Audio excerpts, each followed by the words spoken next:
welcome back to the Daily Thunder podcast. I'm John Napier, publisher of Daily Thunder, and I'll be your host again today. Alongside me is Daily Thunder beat writer Brandon Rahbar. Brandon, the Thunder have to be feeling pretty good, and the fans as well, with the team off to a 3-0 start. It's won every game by at least 15 points. Shooting has been a little bit of an issue. I think Oklahoma City's shooting about 44% from the floor and 28% from three, but the defense has been really good. Teams are shooting just 37% against Oklahoma City and only 26% from three. They're forcing their opponents to turn the ball over about 21 times a game, and only one team has managed to score above 100 points. Oklahoma City is also second in team steals, first in blocks, fifth in rebounding, leads the league in defensive rating by 9 points.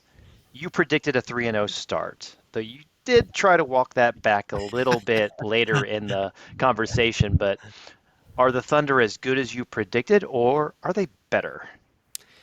Well, this defense is as good or better than I think I anticipated, and I anticipated this being the best defense in the NBA. I've kind of given the, disclaimer that it may be right there with the Celtics and Timberwolves, but I thought and have said that I do think that this will end up being the best defense in the NBA. And what we're seeing right now, that's playing out in a big way, and that's without Isaiah Hartenstein, who, by the way, is a top 10 NBA rim protector.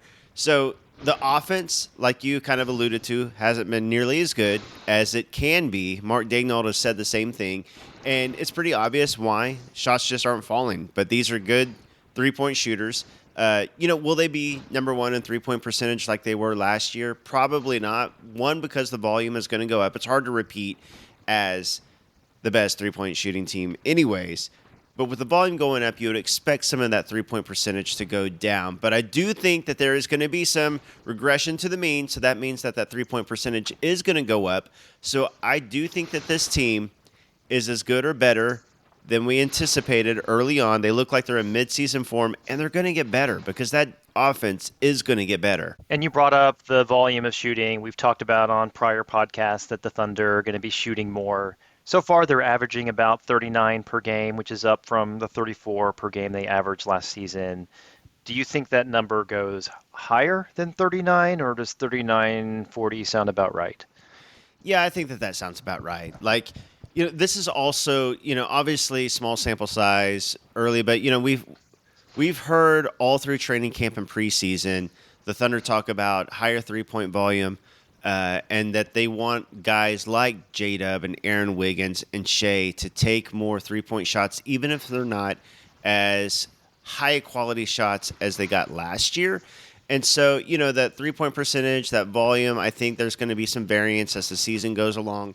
But I think it'll end up settling in where the three-point percentage goes up a little bit more and that volume stays up as well. And you mentioned that last year the team led the league in three-point shooting percentage. This year, not very good. You also attributed to a small sample size. Is that what we're talking about here, or could there be something at issue? I mean, I think that the biggest thing is small sample size and shooting variance, but I do think that the Thunder are going to kind of fire away this season a little bit more, and when you're firing away, you're not getting as high quality shots. Like, for instance, just in particular, J-Dub last year would usually only take wide open threes or threes that he was very comfortable with. This year we're seeing he's taken some more defended threes. He's taken some in a little bit tighter spaces. Same with Shea, like those pull-up threes, the defended threes, like he didn't take those nearly as much last year. So with the higher volume, that percentage is going to come down, but you hope and you think that the efficiency will actually rise because you're still taking good three-point shots, even if they're not great three-point shots, and I think that's where the Thunder want to be. And Chet's taking more threes this year, but he seems to be struggling. He went 0 for 10 to start the season. He did have 3 for 5, or shoot 3 for 5 against the Hawks. Specifically, Chet, are you concerned about his three-point shooting? I mean, what do we think his ceiling is as far as percentage? Yeah, I mean, I think if Chet ends up being like a 37-38% three-point shooter, that's what I expect. I mean, that would be great. If you're 7'1", center, Stretch big is hitting like 37% from three. That's big time, and that's what we saw from Chet last season. He started off really hot last season. We know that he played all 82 games, and there was a grind during the season, especially that January. And we kind of saw, some of the conditioning and his legs kind of went. We saw it sort of in the playoffs. I really do think a lot of that was just, rookie season, hadn't played in a couple years because he had the year off his rookie year, well, his pre-rookie year. Um, uh, so I think that he is like a near 40% 3-point shooter. I'm not worried about Chet's 3-point shot. The dude can still shoot. He's going to take good shots.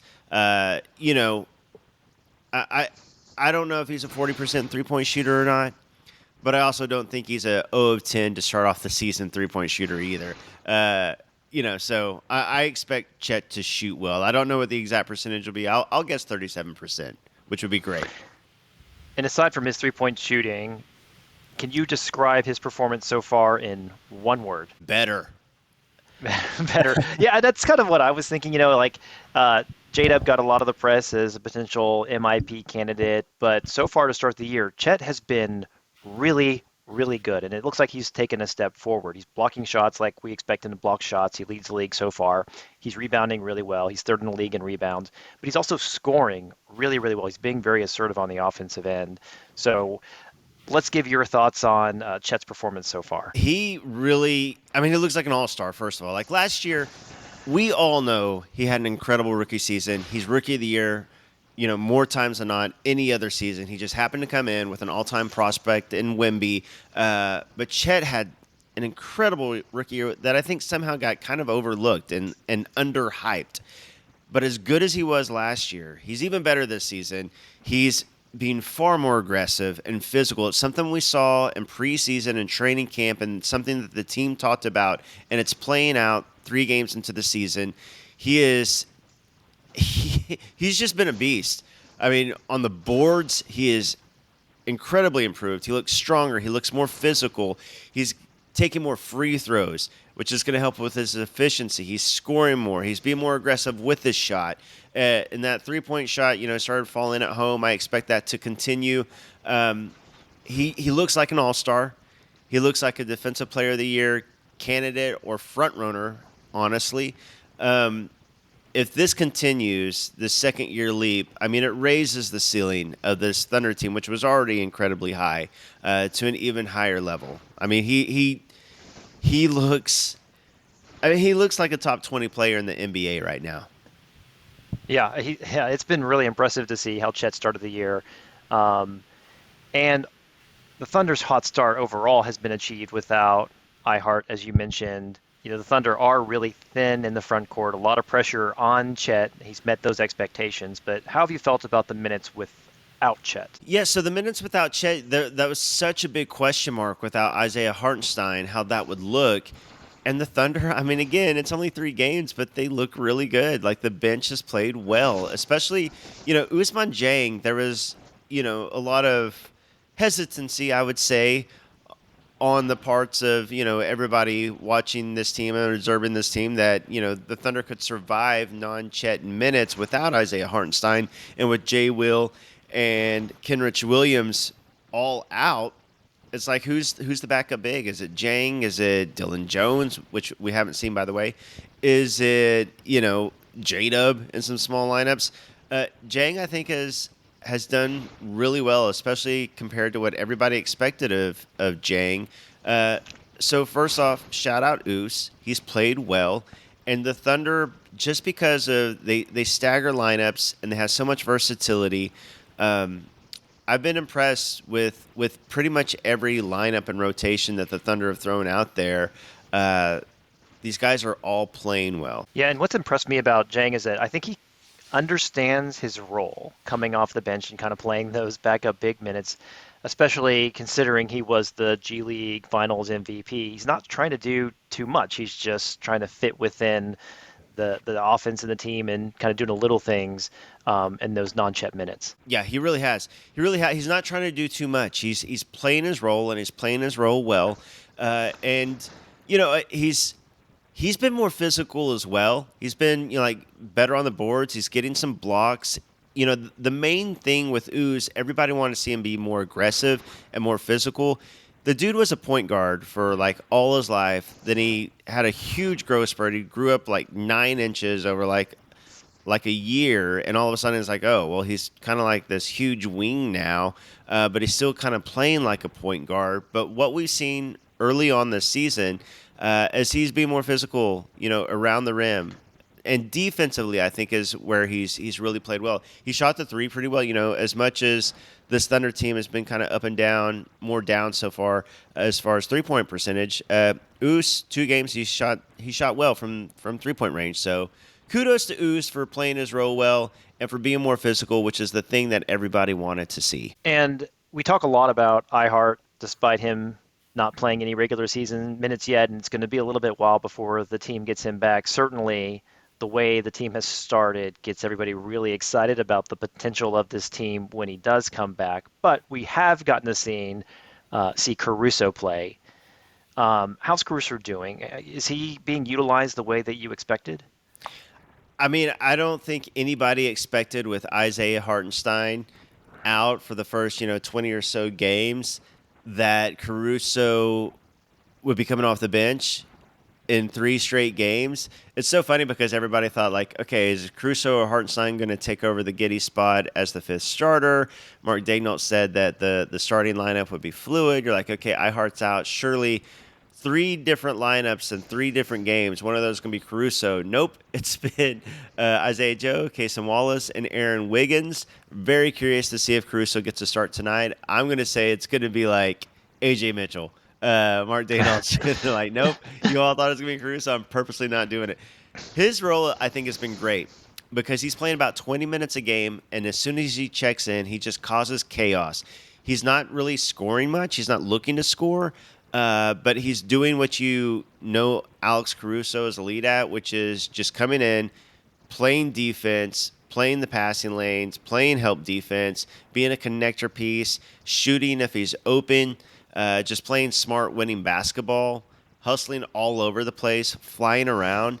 And I really like the fact that they're playing him about 20 minutes a game, because Caruso plays at such a physical level and he throws his body around so much. He's had some, injury stints here and there throughout his career just because he plays such a physical brand of basketball. So if you can play him at like 20 minutes a game throughout the regular season, and then, come playoff times, if you want to play him more, you can because he's such, he has such an impact on winning. I think that's really ideal for the Thunder. That's such a luxury if you can play him for 20 high-impact minutes a game. Yeah, that's I think been the great part about Caruso. He hasn't done much offensively. He's not shooting the ball very well, but he's so disruptive on the defensive end. And between Dort and Caruso, and of course all the interior defense that Chet provides, like it's pretty scary how good this team could be on the defensive side of the ball. Yeah, it's wild because this perimeter defense is just nuts between Dort, Caruso. Casey Wallace has been excellent. And then, Chet and Isaiah Hartenstein protecting the rim. But, when your the other guys are Shea, who's like leading the league in stocks and led the league in steals last year, and then J-Dub, who's an excellent defender, Aaron Wiggins, who's known for his great defense. Like, these are the other guys on your defense. Like I won't even call them weak spots, but just compared to like Dort, Caruso, Chet, they seem like weak spots. But that's the luxury of the Thunder having defenders up and down the lineup. And you mentioned Aaron Wiggins. I think that's another player who's off to a pretty good start. It looks like he's made strides in the offseason. He's actually averaging in double figures in points scored this year. What's your take on Wiggins so far? Yeah, another guy who's just come in and played really, really well. I mean, he's, everybody has wanted to see Aaron Wiggins save more basketball, play more minutes. And he's got a real role on this team. And I think that we all assume that once the Thunder locked him down on that contract, gave him, the extension, a lot of years, everybody's like, okay, I think that Wiggins is, we don't have to worry anymore. He's going to be in the rotation. He's going to get minutes every night. And we've seen that play out. And we've seen his efficiency stay. We've seen he just comes in and plays winning basketball. That's like, I feel like I'm repeating myself on some of these guys because, like, the Thunder have a type.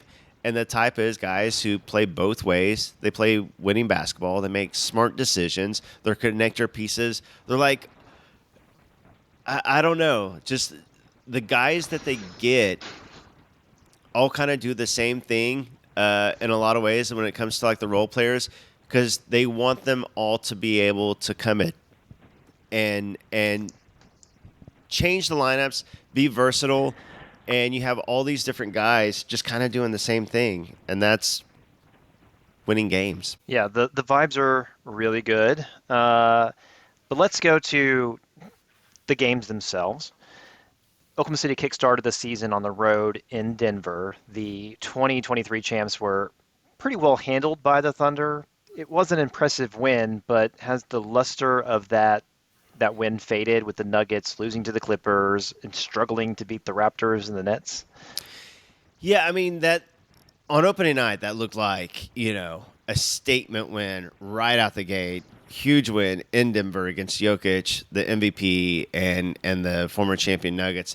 I do think it's lost some of the luster because the Nuggets, they've now won two in a row, but their two wins were both in overtime to the Raptors and the Nets, two teams that, consensus is they're, in the Cooper flag race. And it took overtime to beat those teams. I still think, hey, this is still in Denver against Jokic. I still think it's a very good win, especially the way that they won. Like, the Nuggets barely lost to the Clippers. That could have gone either way, down to the wire. And they did end up winning, even though, it was the Raptors and Nets. They still ended up getting those wins. That Thunder game, though, they weren't in it. It was decisive. The Thunder, beat them down. And that hasn't happened to the Nuggets yet. So I still think it's an impressive win, but maybe lost a little bit of its luster given how the Nuggets look overall so far this year. And when the Thunder played the Hawks, it was a close game through three quarters. Do you think that the Thunder were kind of sleepwalking the first three quarters and then they decided to wake up and just turn the Jets on because they just destroyed the Hawks in the fourth quarter? What was to blame for that slow start or slow three-fourths of the game? Yeah, that was such a weird thing because it just did look like a switch was flipped. And all of a sudden, a game that was like a toss-up game became a complete blowout. And they didn't even look like, teams that were, in the same league. I mean, they totally outclassed them that second half. I think some of that was, shooting variance. The Hawks hit some tough shots, some deep threes. The Thunder missed some. But I do think that the intensity level was raised in that second half. And the Thunder came out with a mission kind of to end the first half and all of the second half. So I think it was a combination. Some shooting variant shots going in, shots not going in, and the Thunder just kind of flipping the switch. So let's look ahead to the next week of Thunder basketball. Tonight, Oklahoma City has the Chet Wemby matchup on ESPN. Thoughts and predictions? Thoughts are the NBA is in love with Chet versus Wemby for good reason, and all three of these Thunder Spurs games are nationally televised tonight on ESPN. And of course, the hype is it's so funny because this is SGA MVP frontrunner. This is Coach Pop. This is Chris Paul. But all eyes and talking points will be on Chet versus Wemby. You just don't see dudes who are over 7 foot, 7'1" and 7'4", 7'5", going at it like this. We're rookies in the same year. Instant rivals. You can tell, they say very nice things off the court about each other, but on the court, they go at each other. And there's always a sequence or a few sequences in each of these games where it's like, okay, it's Chet versus Wemby time. And it's exciting. So I'm excited about it. I think the hype is for good reason. The Thunder just have a much better surrounding cast around Chet than Wemby has. I think that the Spurs will be improved this year, especially once they get Devin Vassell back.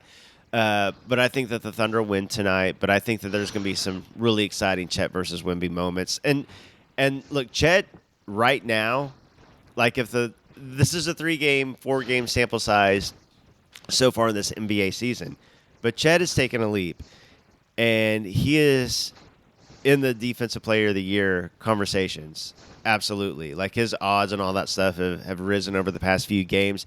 everybody just wanted to hand that award to Wemby at the beginning of the season. Like the consensus, hands down, was that this is Wemby's award. Well, if the Spurs are in the lottery again, and if the Thunder are as good as everybody expects, and Chet has taken this leap, I don't think. And then you have Anthony Davis, who's doing what he's doing. I don't think that it's just a given that Wemby is going to win this. So like these games, like bring on some importance when it's head to head. So here's hoping that Chet has a great showing tonight, because I think that these things matter when it comes to those awards. So who scores more tonight, Chet or Wemby? Who I'll say Wemby scores more, only because he kind of has to for the Spurs to have any chance. Whereas SGA is going to score, J-Dub's going to score.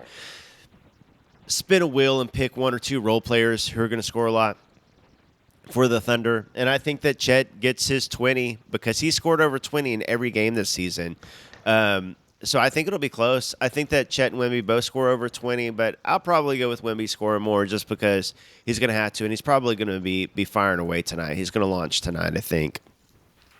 Well, next up on Friday, the Thunder have Portland. Probably not a whole lot of analysis about that game. It should be a win for the Thunder if they can take care of business, but of course it's on the road.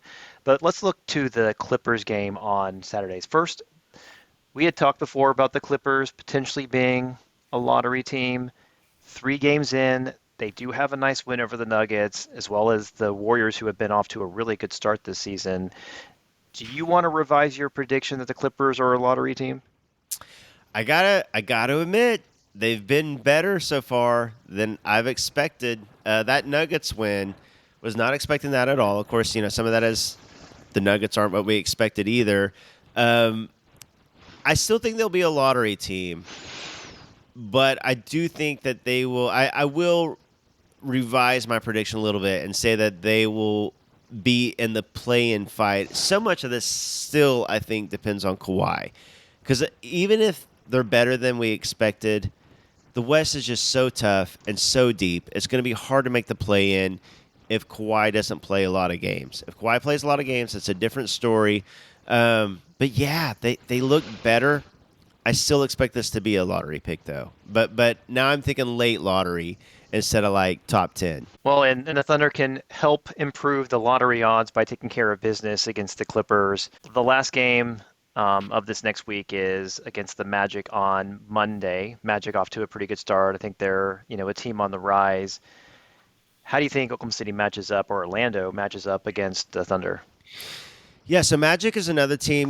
We mentioned best defensive teams in the league this year, and I think it's going to be the Thunder and then, Celtics and Wolves. I think the Magic are next. Like, they should have a really good defense this year.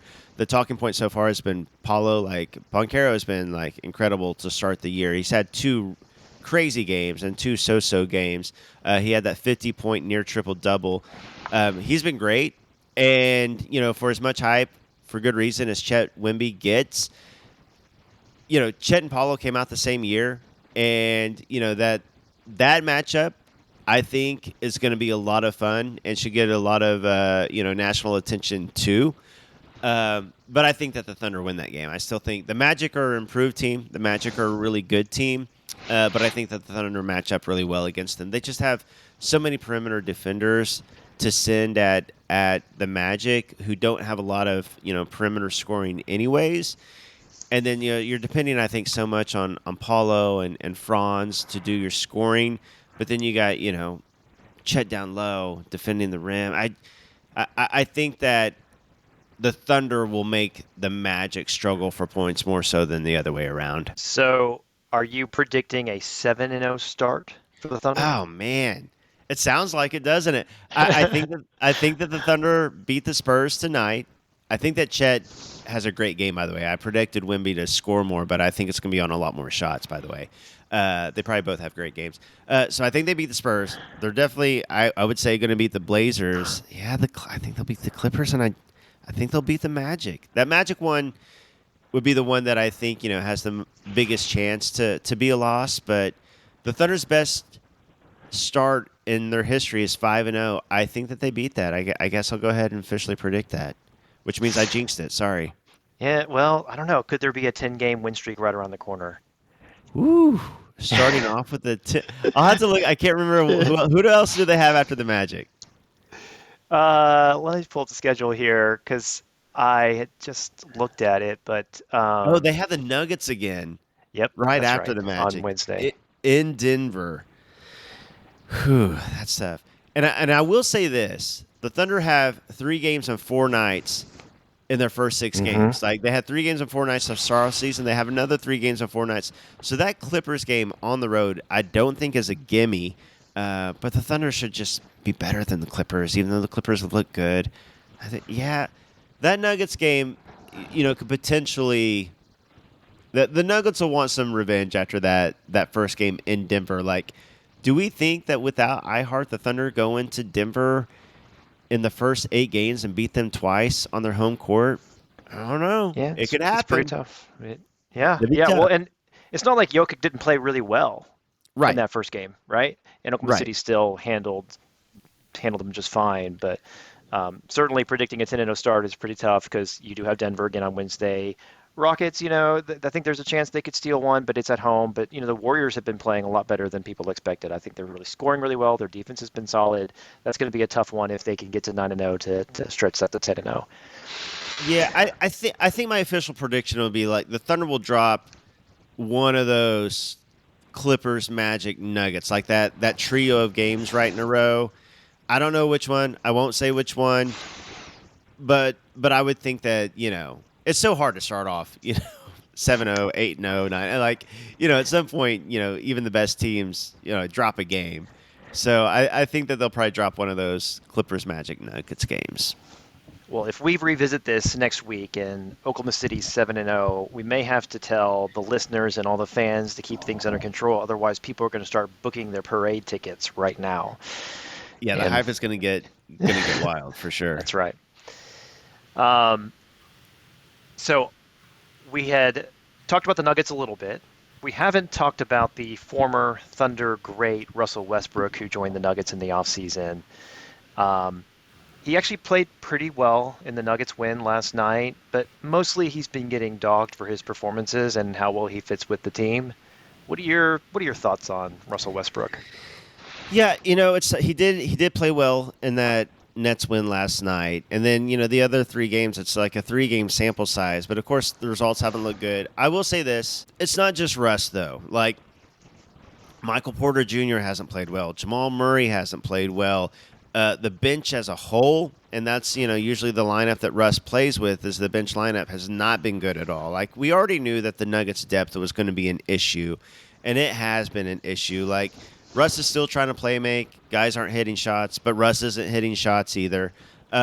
So I think Russ has been part of the issue, but I think that kind of the whole team outside of Jokic and Aaron Gordon has been an issue. And even Aaron Gordon hasn't been quite, what he usually is. So, I think it's one of those deals. Russ is the scapegoat a lot of times, but, it's kind of like in movie awards, you get like cast awards, like best cast.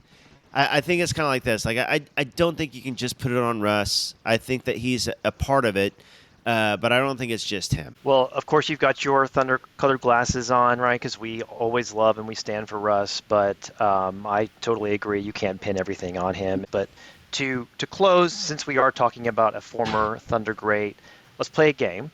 We're going to play Start, Bench, or Cut Former Thunder Player Edition. Ooh, I'm going to nice. give you 3 Thunder players, and among Okay. those 3, you have to pick one to start, one to bench, and one to cut. We're not basing this on current skill either, Oh, so you should base it on how the player was when he was with the Thunder. ooh, okay. This is fun. Okay, I'm ready for All this. right, so let's start with a pretty well known trio of former Thunder players: Kevin Durant, Russell Westbrook, James Harden. Who are you starting? Who are you benching? And who are you cutting? Now, am I just wanting to win like a game, or am I like say, oh man, You're Sam okay, Presti, right? You got to make this decision. uh, I can't do it, John. I I I can't do it. I I gotta start Russ, bench Katie, and cut James Harden. I kind of predicted that. That doesn't surprise me in the least. Yeah. Know your audience. All right. Well, Russell Westbrook, our favorite point guard in history. Let's talk about some other former point guards and guards for the Thunder. All right. Next three: Chucky Atkins, Samaj Kristen, and Royale Ivy. Ooh. Now this one's way more fun to me. The first one was just stressful. This one's way more fun. Okay, you said Royale, Chucky, and who else? Samaj. Oh gosh. Samaje, Okay, well, right? Samaj. Now it's been so long, I forgot how to pronounce his name. It's Yeah, I'm I'm I'm sorry, backwards James. Always yeah, appreciate your time in OKC, but he's getting cut. Hey, he did have the historic assist or make that gave Russ the assist for the that's right. historic triple double. I'm going to start Royale and bench Chucky. Let's talk other big name players that had some time with the Thunder. All right, Carmelo Anthony, Paul George, Cut. and Derek Fisher. You said it was for the time during the Thunder. That's right. Although when I said this, Derek Fisher just stepped on a 3-point line and it was a 2-point shot. So there's time to, obviously Paul George is an easy start. Gosh, here's what I'm gonna do. I'm actually gonna bench Carmelo and cut Derek Fisher only because if I bench Derek Fisher, that means that Scotty Brooks is going to veto me and start him anyways over Paul George, and he's going to have him guarding Tim Duncan in the late minutes of a Western Conference Finals. So just so I don't get vetoed by Scotty Brooks, I'm going to have to cut Derek Fisher because if I let him even be on the team, Scotty's going to get crazy. Wow, you brought out Scott Brooks shade on the I podcast. love Scotty. I love Scotty. I just can't trust him with Derek Fisher minutes. I totally get it. All right, the last one. This is some former Thunder big men. Really going to have to stretch your Thunder knowledge here. Daniel Orton, Oh Malik man. Rose, and Mitch McGary. Oh gosh. I am starting Mitch McGary because if he's an option, this is 2024 now that he's playing. So what he does, you know, on the side is totally okay now. So he's not getting That's right. suspended. Yeah. I don't have to worry about him. But if I'm just looking at like on court play, my man Mitch can play. He's going to put up a double double tonight. So I'm starting Mitch McGary. Um, I'm going to bench Malik Rose, and then I'm going to cut. Sorry, Daniel Orton. Like Local Oklahoma's hero own. Daniel Orton too. What's that? Local hero, right? I mean, he's from I was going Oklahoma. to say, yeah, Yeah, hometown. So the Oklahoma's own. I hate to bench or hate to cut him, but I like what Malik Rose is going to bring to the bench. what do you think Mitch McGary's career, you know, how it would have turned out had he not been suspended for toking it up? I truly think that he would have been a really nice role playing bench big. Like he he played with such high energy and he was fun to watch.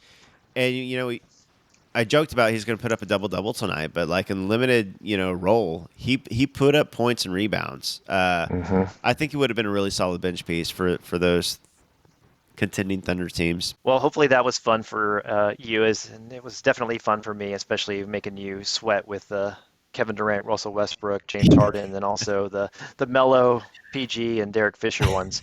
Yeah, yeah, I enjoyed those except for the first one. But that's all the time we have for today. Thanks for tuning in to the Daily Thunder podcast. I'm John Napier, host of the podcast. He's Brandon Rahbar, Daily Thunder beat writer. Again, don't forget to give him a follow on Twitter, X, whatever Elon wants us to call it. And if you've enjoyed the show, please make sure you subscribe to the Daily Thunder podcast on your favorite podcast app. And please leave us a rating or review wherever you get your podcast. And we will be back in your feed soon.